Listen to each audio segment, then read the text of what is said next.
First case on this morning's docket. That is case number 112008, Sierra Club v. Susan Mosier, MD, in her official capacity as Secretary of Kansas Department of Health and Environment.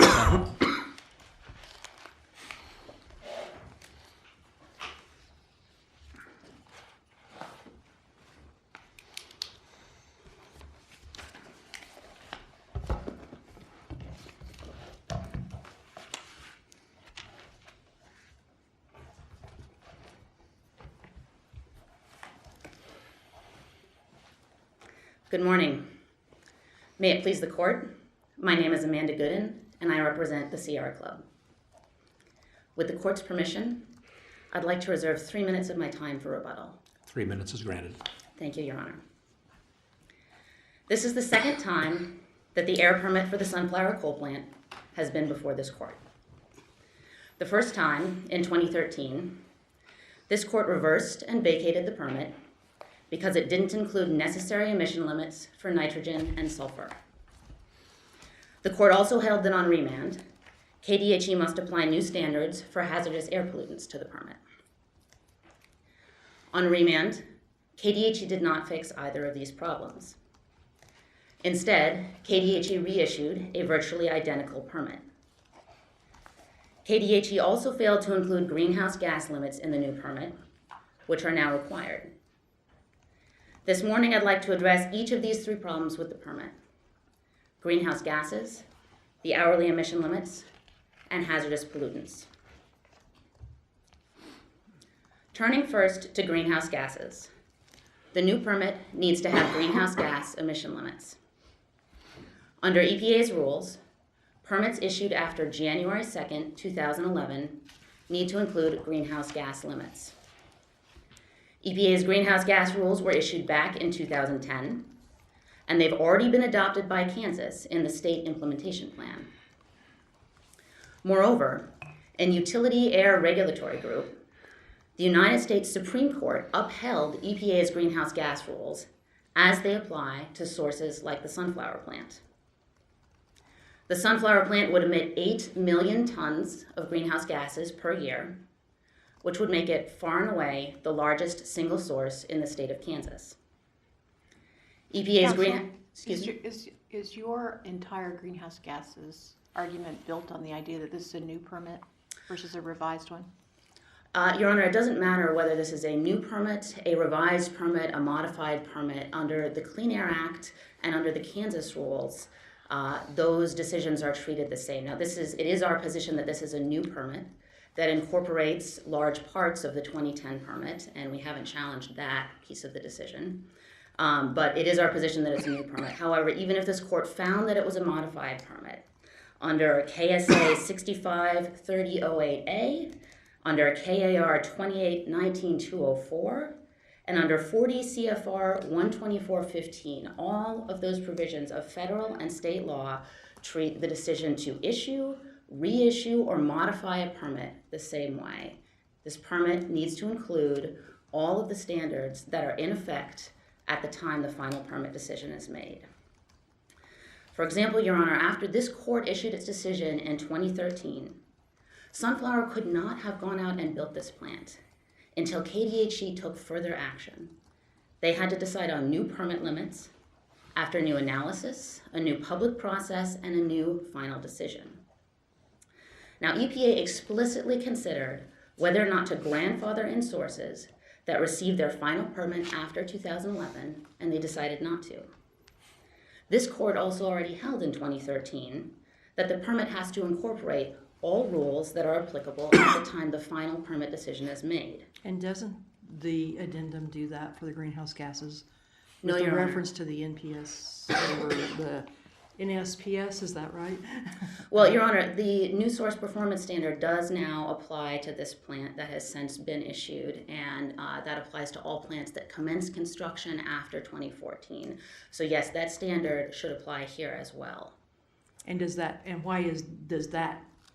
the fact that that would have to be implemented not make any error in the permit harmless? Well, Your Honor, so under the Clean Air Act, new sources need to go through, they need to comply with all new source performance standards, and they also need what's called a BACT determination for each regulated pollutant. And those are related, but they are separate determinations. So the new source performance standard is a floor. All new sources have to meet that. But then sources need an individual best available control technology determination for each pollutant as well. And many of those issues for different pollutants were at issue in the court's decision back in 2013. But here there's no BACT determination, no best available control technology determination for greenhouse gases. And the permit needs both that and compliance with the new source performance standard under the Clean Air Act. And that's how it works for all of the other regulated pollutants as well. As I understand the response, the KDHE response to some of the comments, they essentially said that the control technology that was in place in 2010 is sufficient. Your Honor, that's not sufficient to meet the greenhouse gas emission limits, either the BACT requirement, because they haven't gone through that analysis. It's also not sufficient to meet the new source performance standards. And quite frankly, they haven't even looked. Their position has been they don't need any limits, despite the EPA rules, despite the United States Supreme Court decision. So I don't think they've taken the position that the technology they have complies with the greenhouse gas limits. They simply think they don't have to comply with them at all. And this may be more to the HAPs, but they seem to be relying upon the contractual guarantees between Sunflower and any vendors that they have that whatever equipment is provided would meet those technology requirements. Is assuming that applies to this issue as well, but kind of applying to both. Mm-hmm. Why is that guarantee not sufficient? Your Honor, the Clean Air Act requires the agency and the permit applicant to show their work. This plant is going to emit enormous amounts of dangerous pollutants that will affect the health of the people who live in close proximity. And this is why the Clean Air Act creates a public process where the agency has to demonstrate that in fact the plant will be able to comply. And the public is allowed to test that demonstration, to push back on it, to say, no, we need more control technology, no, you can do better, because they're the ones who will feel the consequences if the plant doesn't in fact meet these limits. The Clean Air Act creates a pre-construction permitting process to make sure that facilities are built that can and will comply with the law and protect public health. It's not all shoved to the back end in the hopes that the standards will be met. There is a review process, there is a public process that Congress explicitly granted to make sure that the standards will be met, because they're very important.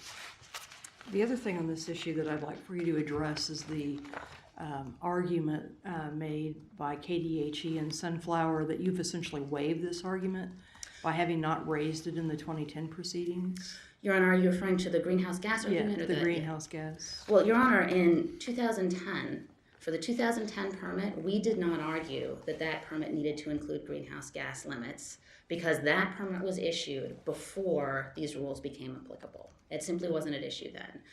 When this court reversed and vacated the permit and they had to go back and make a new permitting decision, at that point, these rules became applicable. When they made the new decision, then they had to incorporate the limits at that time. And we raised this issue in comments before the agency. We properly preserved it, and it simply wasn't ripe or relevant in 2010. Your Honor, I'd like to turn next to the hourly emission limits for nitrogen and sulfur. This new permit is unlawful because it allows Sunflower to violate the national air quality standards for these two pollutants. Sunflower's 2014 air quality analysis shows that the new plant will contribute to violations at tens of thousands of locations. But the plain language of the Clean Air Act says that a new source can't contribute to any violations in any area at any time. KDHE cannot allow this plant to repeatedly violate the national standards. Now, KDHE and Sunflower admit that the plant will lead to violations of the standards, but they've argued that these violations are allowed as long as the new plant doesn't contribute more than 5% of the total pollution that leads to the violation. This is what's referred to in the briefing as a significant impact level. But exceptions are not allowed where the governing statute is clear and specific, and that's the case here. Congress made very clear that new sources absolutely cannot contribute to any violations of the national standards.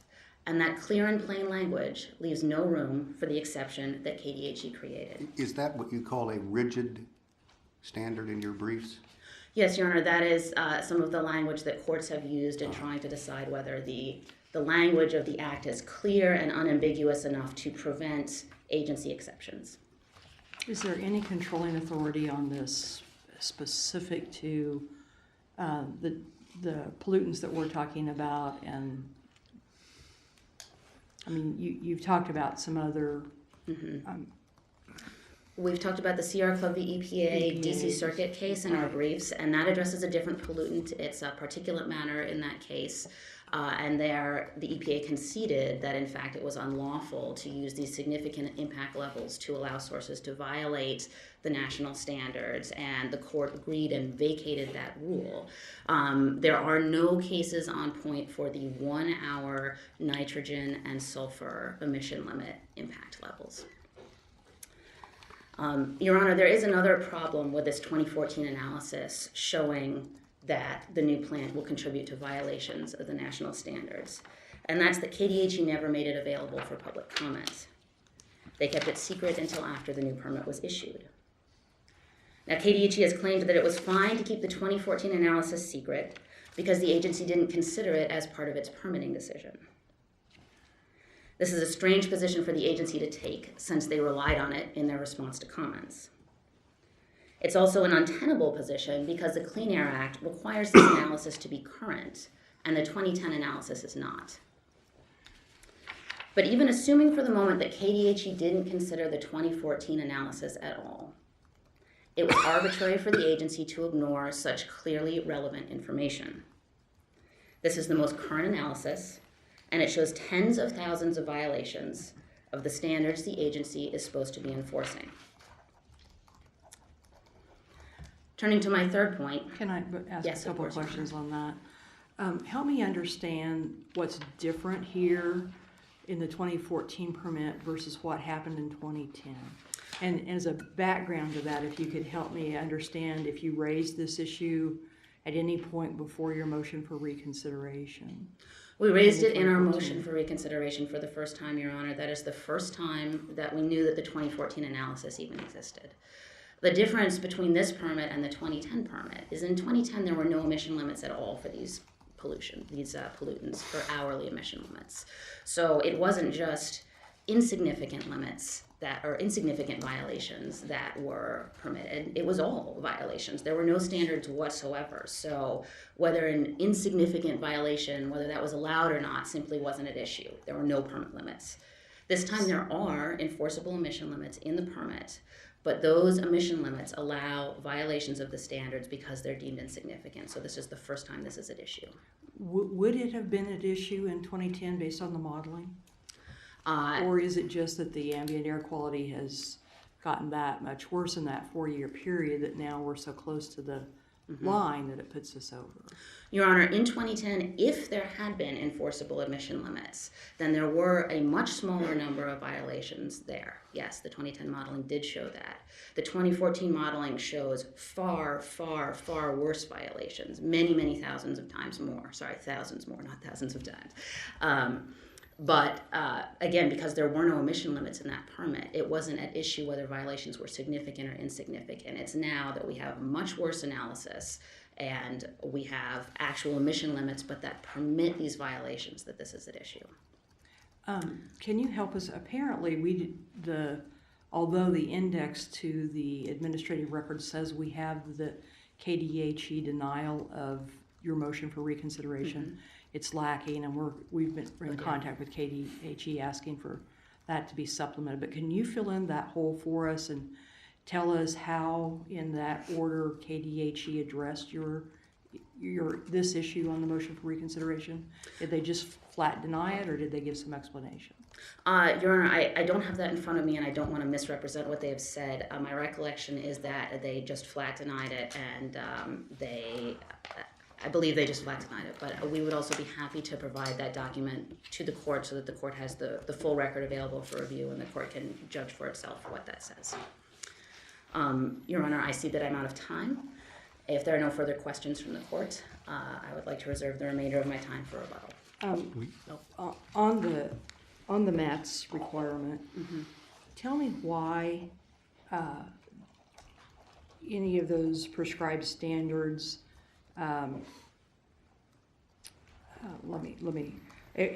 my concern here is that on the HAP standards really do not say this absolutely has to be pre-construction because of some of the language in the regulation that gives them 180 days after initial startup to comply and some of those other types of things. So why is it that it has to be pre-permit? Your Honor, the MATS rule itself is not where the pre-construction permit requirements are contained. The MATS rule has standards that apply no matter what, and it does not speak to the permitting process. So it's the broader Clean Air Act regulations and Kansas regulations that govern permitting for hazardous pollutants that dictate that they need a pre-construction permit, that they need emission limits, and that they need to support their determination that this plant will meet the MATS limits with substantial record evidence. Our position is they haven't done that here. There is no evidence whatsoever in the record from KDHE or Sunflower that speak to the MATS limits. All of their evidence is from back in 2010. Any further questions? Thank you, counsel.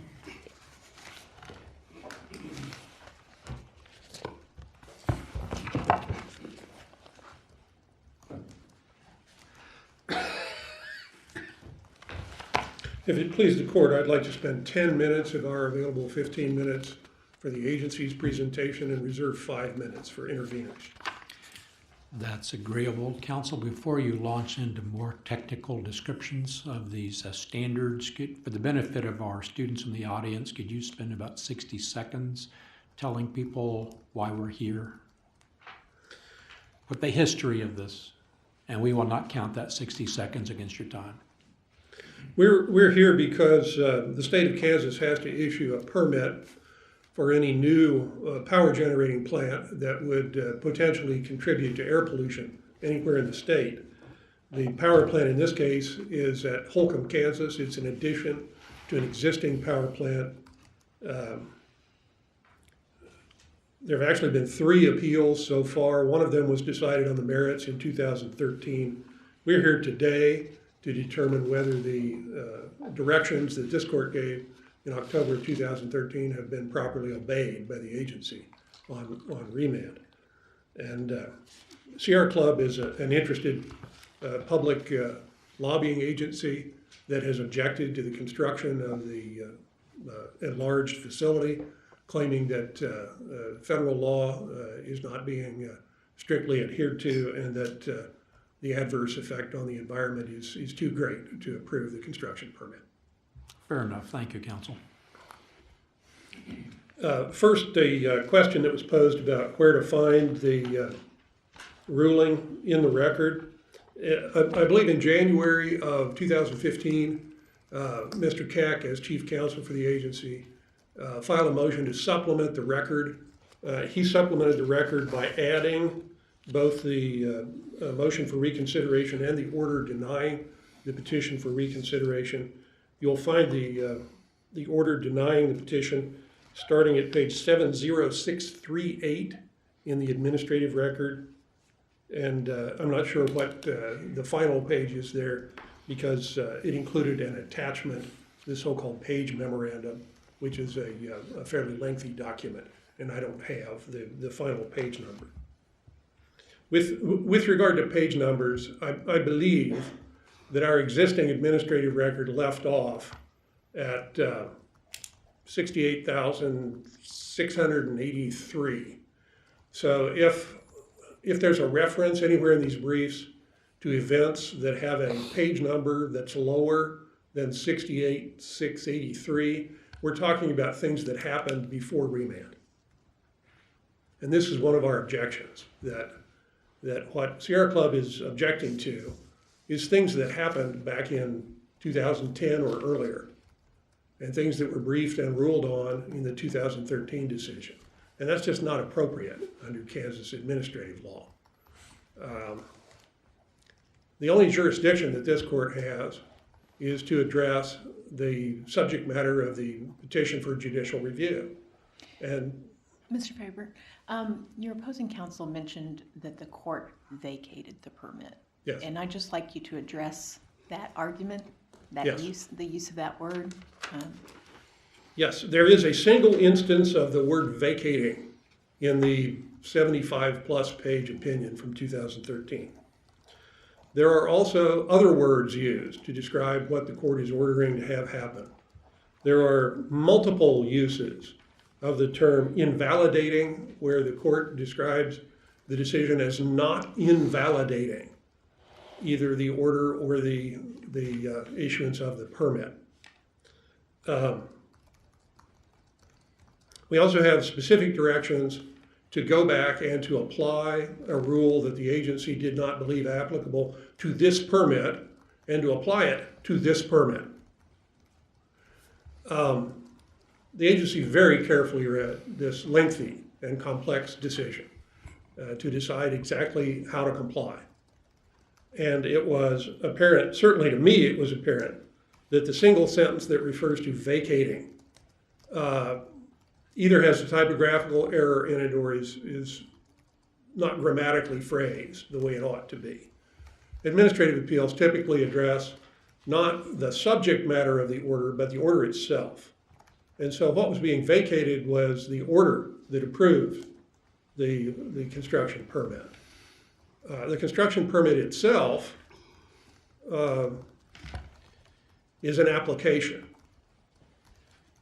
Clearly, once this court has disapproved of the order that authorized this permit, the permit was suspended.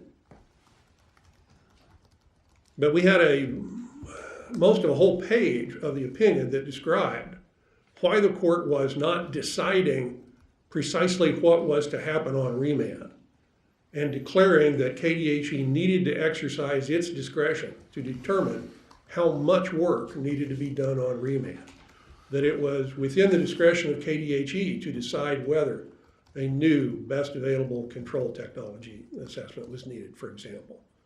And to the extent KDHE determined that a whole new permit needed to be issued based upon a process that started again from scratch, then of course that would have been a full and complete avoidance of the whole process. The only argument that was raised in the first appeal that suggested that Sierra Club's argument would result in the complete voiding of the permit was the argument about quasi-judicial standards. And Sierra Club lost that issue. The short discussion of the quasi-judicial standards specifically says that that test, and only that test, would result in a void permit. And then that argument was rejected, which tells us that the court was not finding that the permit itself is void. It simply needed to be fixed.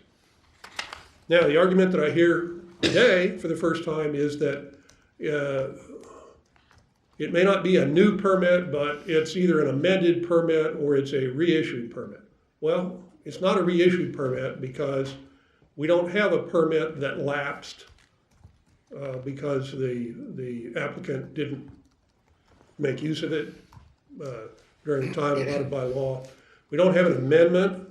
We didn't alter anything here. We added to what was already present. How, that seems disingenuous to me, because you also argue that the addendum replaces language in the permit. So how is that not an amendment? If that is an amendment, then there is no possibility ever of merely amending without starting from scratch when an appeal causes reconsideration or supplementation of a permit. And is that not what was intended under the Clean Air Act? Clearly it was not. The Page memorandum that we've relied on repeatedly says that there is such a thing as revision of an existing permit on remand from an administrative appeal. And that the only way to give that effect is to not per se require the whole process to start from scratch. This court's opinion in 2013 assumed that that would not be the result. Most of what was said in the 2013 opinion was completely superfluous and gratuitous, and would not even have addressed issues that needed to be analyzed if the assumption was that we had to start over again.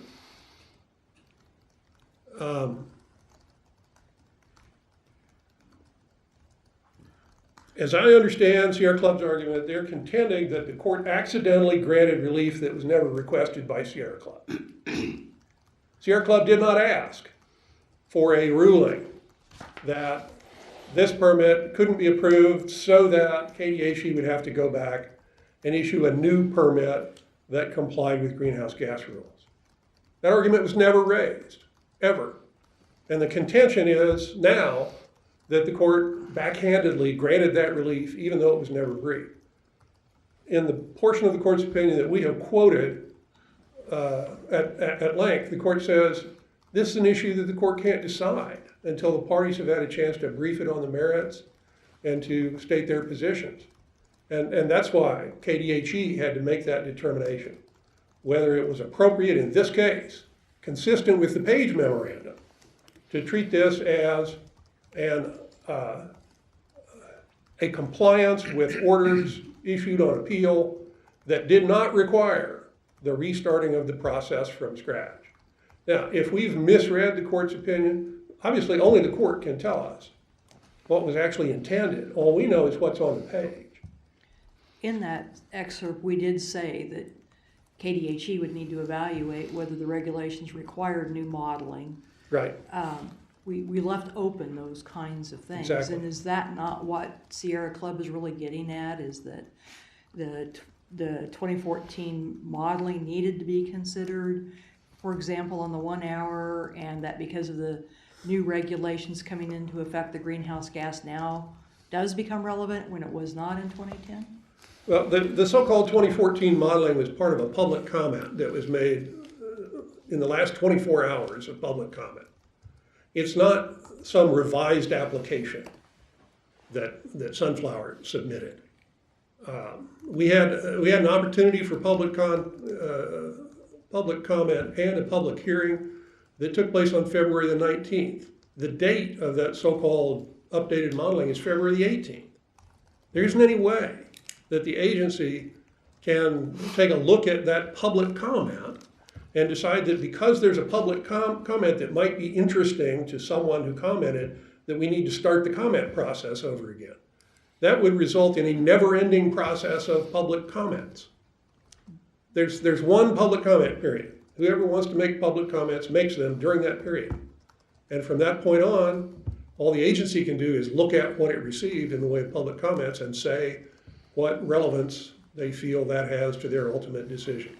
The agency ruled and said that the 2014 submission was superfluous, it was unnecessary, it added nothing.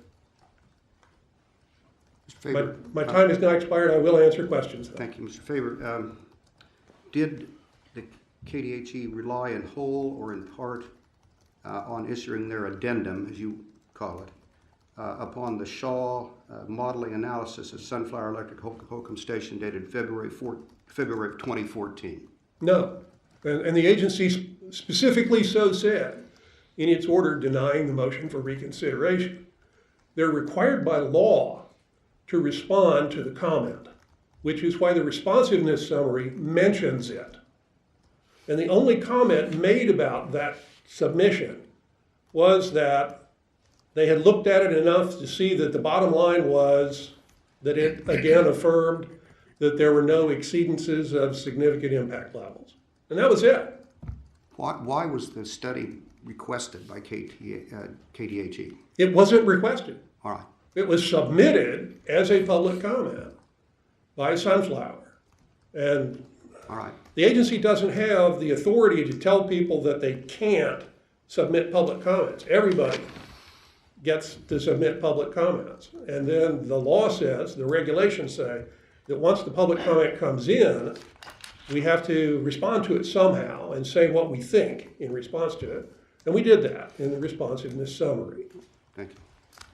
We haven't, And if comments do come in that show a violation of the standards, can KDHE just ignore that, or is that, as Sierra Club argues, arbitrary? No, KDHE has to rationally and lawfully respond to a public comment. What Sierra Club does is to gloss over the difference between what they think ought to be considered a cause and what significant impact level regs say is a cause. Or, Is this or cause or contribute? right? And Cause we have to- or contribute, which this court recognized in 2013 is a phrase that's a term of art. It is not a common sense tort standard causation standard. Significant impact levels are pertinent. They are relevant, as this court's opinion in 2013 said, that they are to be referred to and relied upon by permitting agencies in deciding whether a particular source does or does not cause or contribute to a violation. And in this case, both the old modeling and the new modeling confirmed that that term of art was satisfied. Given the procedural way this evolved and came to the public's attention through the public comment, was Sierra Club's raising this issue in the motion for reconsideration sufficient to preserve it for our review?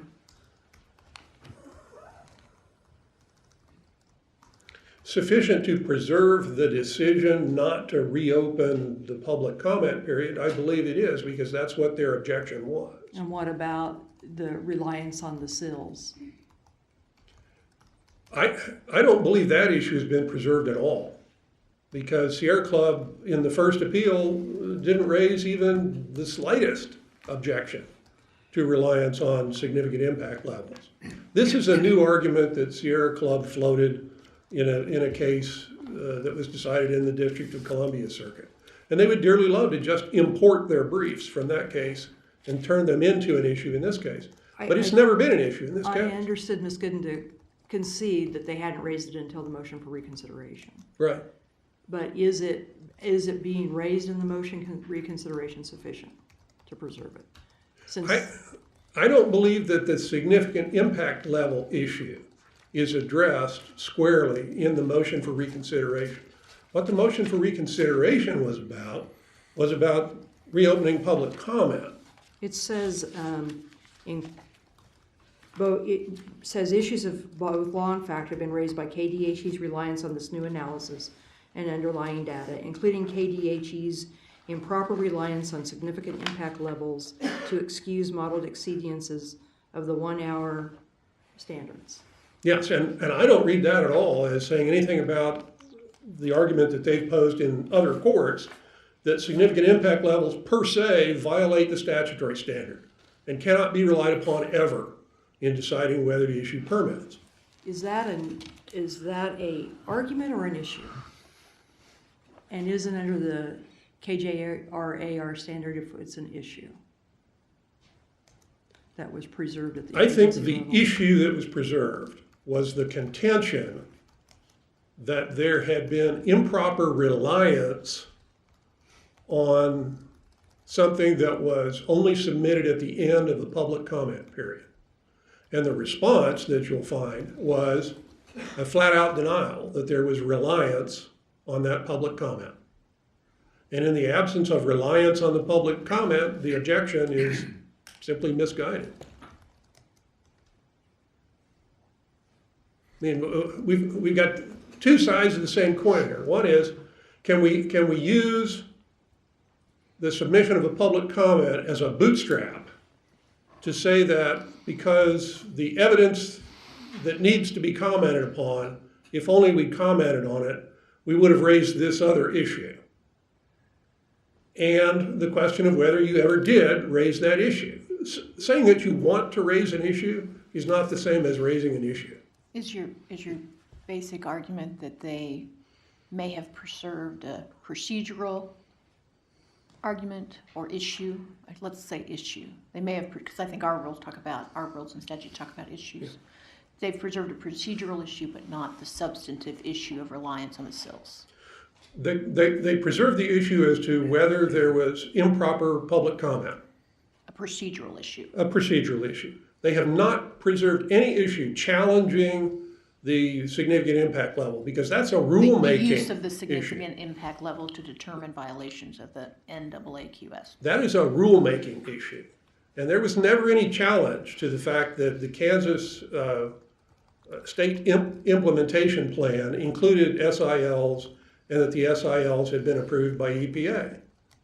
This is essentially a challenge to EPA, that EPA shouldn't be interpreting the law to approve of state, of significant impact levels when it considers the way these rules are put into state implementation plans. And that's so far apart from this permitting process that the two don't even overlap. I mean, if they wanted to challenge the rulemaking process or to challenge the existence of significant impact levels, they need to go file a federal lawsuit against EPA and challenge what EPA is up to. And that's not what we're doing in this lawsuit. This lawsuit is about a construction permit and the Kansas Judicial Review Act. And that interpretation of the statute at the federal level isn't embraced by anything that happened, either originally or on remand in this case. Mr. Faber, Yes. you've said that you disregarded the public comment from Sunflower, that is, the Shaw report had no impact on your decision. Is that right? That's correct. Well, but you're calling Sunflower, I mean, and maybe, okay, you're calling Sunflower a public comment, and Sunflower's going to run the plant, correct? Oh, yes. All right. I mean, you call those, I suppose, and maybe they are just public people, but they're more than public people, aren't they? They're public people, all right, but they're going to run the plant. I mean, they have a large interest in what you do. Am I right about that? In fact, I'm sure that they put a lot of input into what this plan eventually was. Am I right? If Sunflower was afraid that their 2010 modeling was insufficient to justify an approval of the permit, they had available to them ways to supplement their application, which they did not use. Instead, they submitted this engineering report as just another public comment, as what amounts to a rebuttal of other people's public comments. They're free to do that. We can't prevent them from doing that. And I think it's the right way to treat that, to just say, noted, doesn't mean anything, because we've already announced that we're going to use the 2010 modeling. That's what our public hearing's all about, is whether the 2010 modeling is good enough or not. The agency let everybody know what the agency's plan of action was.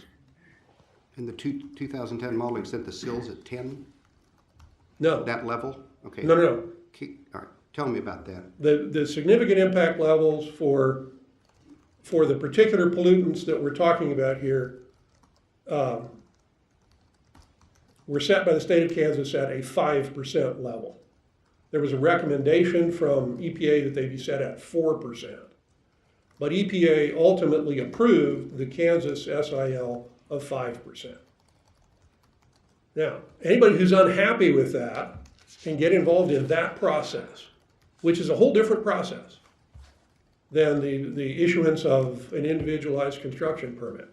There's a whole different process for EPA to decide whether it will or will not accept a proposed amendment to the state implementation plan for the state of Kansas. And that's not what this appeal is about. Do we have any further questions? Well, I'm just concerned about this level. You're saying it's 5, and I'm sure that I don't understand the math completely, but your response to their request for reconsideration, it says KDHA issued a memorandum on September 10, 2010 announcing interim SILs for 1 hour NO2, 1 hour SO2, etc. at annual PM at 10 UG divided by M to the third power. Now, tell me, what is that? Is that 5%?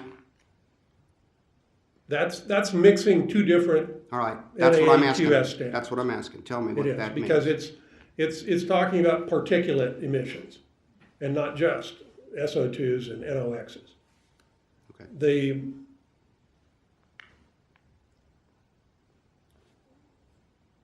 The significant impact level for hourly emissions of SO2s and NOxs as applied by KDHE always was 5% contribution toward any particular modeled violation. Recall now that we're not talking about real violations.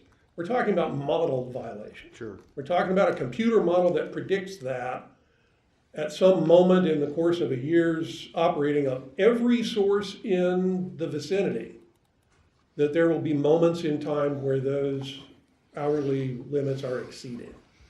And the question then becomes, is that because of the other sources, or is it because of this new source that those exceedances take place? What the significant impact level does is to allow the agency to say, if only 5% or less of that particular modeled violation is attributable to the new source, that is not a basis for concluding that the new source caused or contributed to that violation.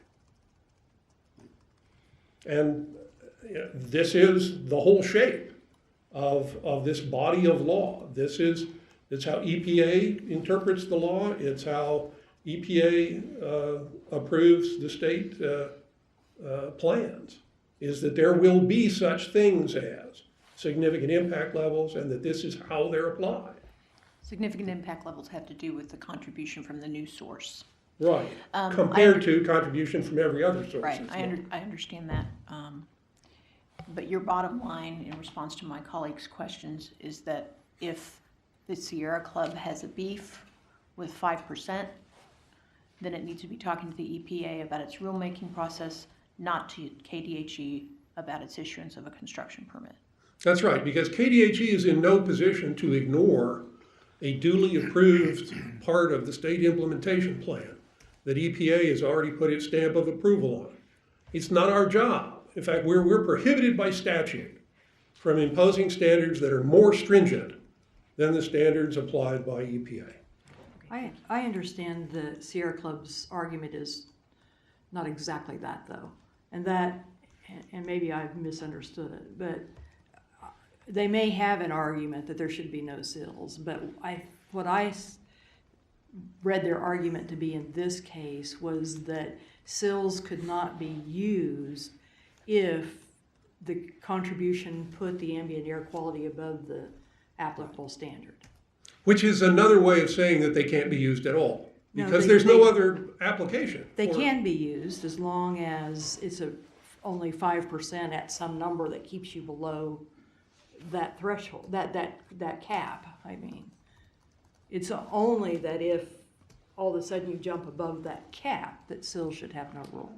Well, that's certainly not what I read their argument to be in their brief. Their Maybe argument in their brief is that as long as the combined effect of all of the sources of pollution that are modeled exceeds some ambient air quality standard, that then every single source that contributes to that, whether that contribution is above or below the SIL level, is illegal. Right.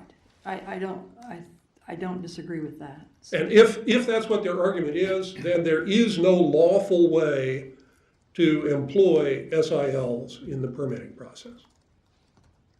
Ever, other than for the modeling to show that never under any circumstances is there ever an exceedance of any ambient air quality standard, no matter how many sources you lump together.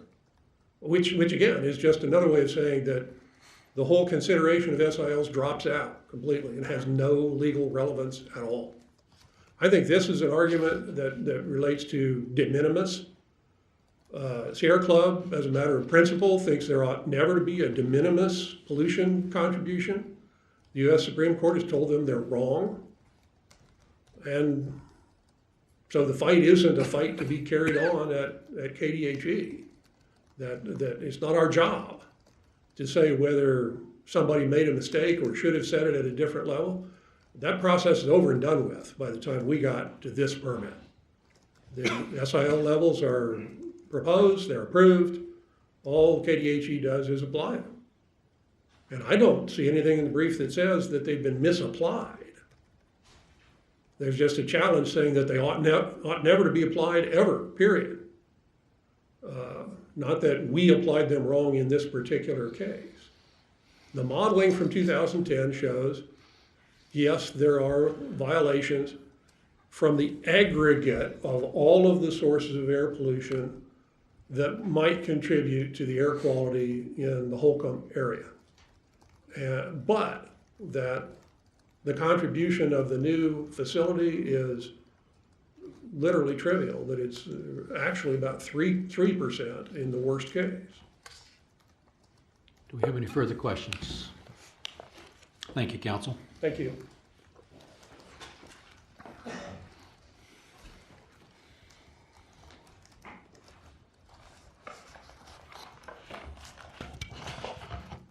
May it please the court. My name is Bill Wareham. I'm counsel for interveners Sunflower and Tri-State. My time is short. I have much to say. First of all, with regard to the issue that was just discussed, significant impact levels, there's one very important issue that has not yet been developed, or at least significantly in this discussion. Sierra Club, in its 2010 petition to review on the original permit, raised a challenge to significant impact levels, raised exactly the challenge that it's brought forward in this second round of litigation. And that appears in paragraph 36E of the petition to review that Sierra Club filed on the 2010 permit. Sierra Club abandoned this argument in the 2010 litigation, and as a result, the law of res judicata prevents Sierra Club from raising this very same legal issue in the second round of litigation.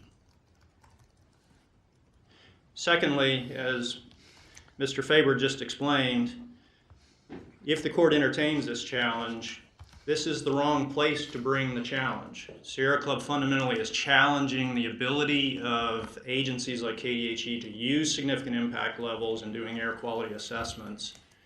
The ability to do that is written into Kansas regulations. Those Kansas regulations have been approved by US EPA in the so-called State Implementation Plan, or SIP. The ability to use sills is also written into EPA's regulations. And what Clean Air Act Section 307B says is that if you want to complain about either the EPA approval of the Kansas rules or EPA's rules themselves, you must go to the local federal circuit, in the case of Kansas, or to the DC circuit if you're challenging an EPA rule. Sierra Club's not doing that here. They're challenging the fundamental legality of the use of significant impact levels. They can't do that here. They have to go to federal circuit court. The third thing I'll say about sills is that their counsel for Sierra Club characterized the 2014 modeling and KDHE's use of that modeling as some big secret. There's no big secret here. As Mr. Faber explained, KDHE considered the 2014 modeling and decided that it did not need to rely on that modeling in order to make a valid decision here, and expressly on the record at AR 70598 said, we're relying on the 2010 modeling. That's the beginning and the end of the issue, no big secret. My client, Sunflower, did indeed put together new air quality modeling and submitted it to the record, no doubt about it. And we did it in anticipation of the argument from Sierra Club that things change. You know, first permit was issued in 2010, second permit came out a couple years later. Shouldn't you check and see if things have changed? So we thought, let's head off that argument, do some new modeling and see. Let's see. And our new modeling showed that as a matter of law, nothing had changed.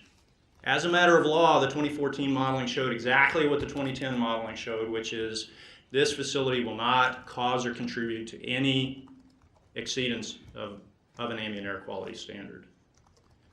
So there was no need for EPA to shift to 2014 modeling because the 2010 modeling, based on the comments we submitted and the analysis we did, was good enough. Sierra Club argues, oh, lots of things have changed. Look at all the additional predicted exceedances from the 2014 modeling. But as a matter of law, that doesn't matter, because the question under the law is, does this new facility cause or contribute to a predicted exceedance? And in 2010, based on the analysis done then, and in 2014, based on our analysis, the answer is no, simply not.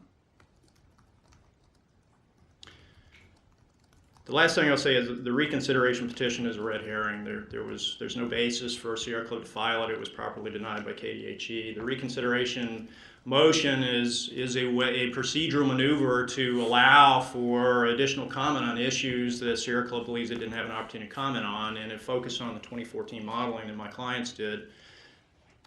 KDHE didn't rely on that modeling, made it abundantly clear on the record, so there was no reason to grant that petition. It's a red herring. It's a nothing. So, shifting quickly to the, and I see I'm almost out of time, so let me just speak to the greenhouse gas standards. The fact is, this court in its first decision expressly said to KDHE, we're not sure what needs to be done on remand, so we're leaving it up to you to figure out what to do on remand. Undeniably, what KDHE did is not reissue a new permit. The permit that was issued in 2010 remains in effect, according to KDHE's interpretation of this court's prior decision. What KDHE did is issued an addendum where it added stuff to that existing permit. And KDHE believed, and we believe, that that's fully in keeping with the prior decision of this court. And my apologies, I see that I've run out of time. May I have the indulgence to complete the thought? If you can do it in less than 60 seconds. Yes, Your Honor, I will do it in less than 60 seconds. So the record clearly shows no new permit was issued. The record clearly shows extra conditions were added. The record also clearly shows Sierra Club did not challenge the form of the action that KDHE took. They complain about the form of the action that KDHE took in support of the greenhouse gas-backed issues that they've raised.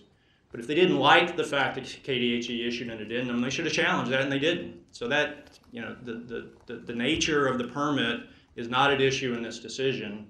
The fact is KDHE issued an addendum. All it does is add things to the prior permit. Otherwise, the prior permit was left in place. Let me jump in here at the risk of asking a question on a technical subject, but I want the applicant's perspective on this. When we remanded the case back to the agency, we said that we wanted to the agency to apply new regulations to certain things. And when you look at the additional regulations added to the permit, it really just says that the applicant will meet these new standards in effect at startup. And how does that meet our instructions to apply those regulations? From a superficial standpoint, it looks a little bit like a handshake between the applicant and the agency that says, where the agency says, you guys will do this, won't you? And oh yeah, sure. And we'll be in compliance on the day we start up. What's your perspective on that? I have two thoughts, Your Honor. First of all, I believe that what KDHE did in the addendum is incorporated the air toxic standards by reference. I believe it's more than just a comment that they apply. I believe that the air toxic standards are incorporated by reference, the very last provision of the addendum. So I believe that satisfies the instruction of the court to apply these standards. The second question is, how do we know that Sunflower is actually going to comply? And Sierra Club has complained and said, look, we think there's an obligation in the first instance for KDHE to determine on the record that Sunflower is going to be able to meet these standards. And on that point, they cite to a regulation that doesn't apply here. The regulation they cite to is Federal Regulation 63.5, 40 CFR 63.5. That regulation is incorporated into Kansas regulations. And on its own terms, on its face, that regulation only applies to new construction that would be a so-called major source, a big emitter of HAPs. We've shown on the record, and KDHE has determined on the record, that this new facility will not be a major source of HAPs. So that pre-construction requirement simply doesn't apply. And the legal gap that Sierra Club complains about simply doesn't exist. But even if to your point, KDHE had an obligation, either under that regulation or just some freestanding, obligation to prevent arbitrary decision-making, to make sure as best it could that the facility was going to meet the standard. It did so. At AR 70597, it's AR 70597, that's KDHE's responsiveness, so-called responsiveness, in response to comments that were submitted on the draft permit.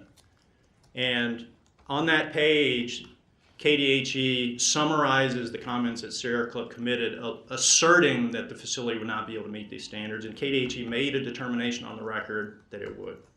It identified the types of air pollution controls that would be used. It remarked on the ability of those air pollution controls to control the relevant pollutants here that would be covered by the toxic standard, and concluded that these are state-of-the-art controls and that's going to be good enough. So KDHE did exactly what Sierra Club says they did, and it's plain on the record. Any further questions? Thank you, counsel. Thank you.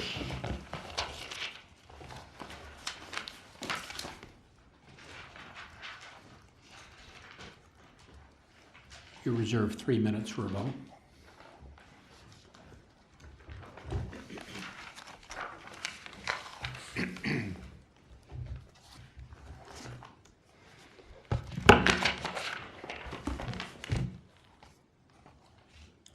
Thank you, Your Honor. I have just a few minutes. I would like to Counsel? turn quickly first. Counsel, Oh, I'd yes. like you to respond to the very last comment made by your opponent.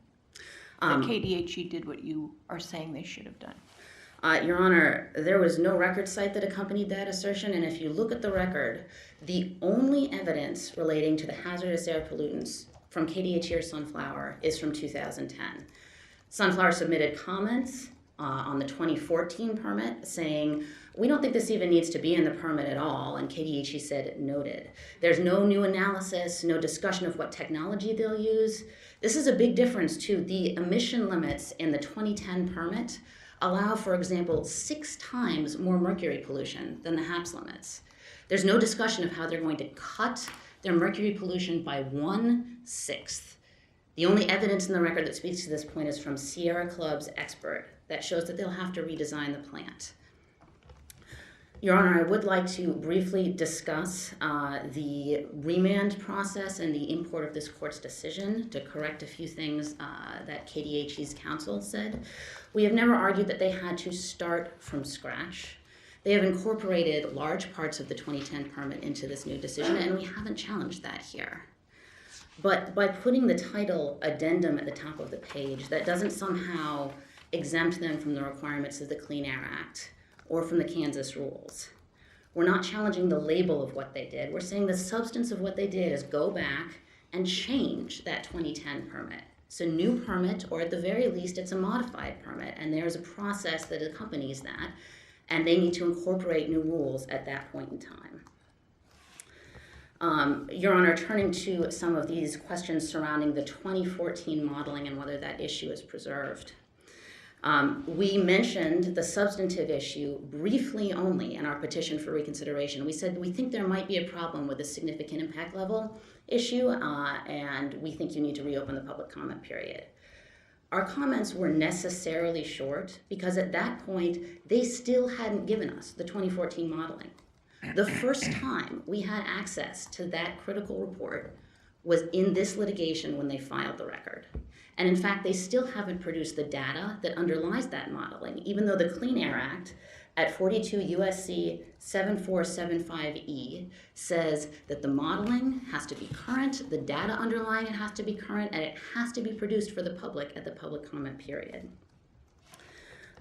Your Honor, I also want to address the contention that we're somehow challenging the Kansas implementation plan, or that there was a final rule or another process where we should be addressing this issue. The KDHE determination of the significant impact levels for use in this specific permit is at AR 10347. It's a guidance memo that was issued just for the purpose of this permitting process, and it's not part of some rule that we could have challenged elsewhere. We also are not saying that they cannot rely on significant impact levels ever in any context. There are many things that significant impact levels are used for, and they're not at issue here. We haven't challenged that. We're just challenging their use here to excuse violations of the national standards. I see that I'm out of time. If there are no further questions from the court, we ask that the permit be reversed. You heard my description of my understanding of your argument on that. Explain why my description comes closer, or why I'm way off base.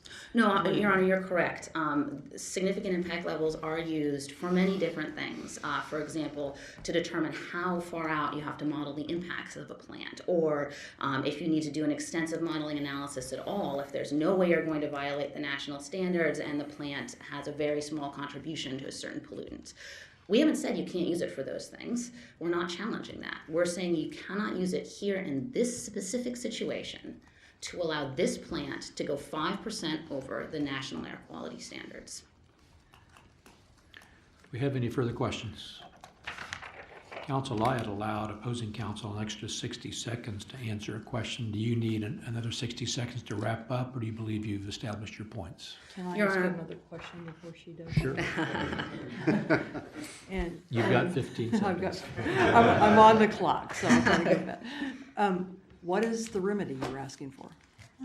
Your Honor, we are asking that this court once again vacate and reverse the decision here and send back to KDHE with specific instructions to include a greenhouse gas back determination in the permit. We believe they also will need to apply the new source performance standards for greenhouse gases at that point in time. We would like them to allow public process on the 2014 modeling and to have a new decision on the emission limits that are appropriate and that do not allow violations of the national air standards. And we are also asking that they conduct an actual public process and analysis supporting this determination that they will be able to comply with these hazardous air pollutant standards that all parties agree are applicable to the plant. Your Honor, if I have just a few more seconds, I would only add that the normal remedy when a court finds that an agency action violates the law is vacatur. And even without vacatur, reversing the agency's decision has the same impact. There is a specific equitable analysis that courts use in very rare circumstances to leave a decision in effect, even though it violates the law. And there was no discussion of that here. This court never said they can go ahead and build the plant. The permit remains final and effective despite this court's decision. We believe it's clear that they had to go back and make a new decision in response to what this court did in 2013. Thank you, Your Honor. If there are no further questions. I see none. Thank you, counsel. We thank all counsel for your arguments this morning. The court will take this matter under advisement.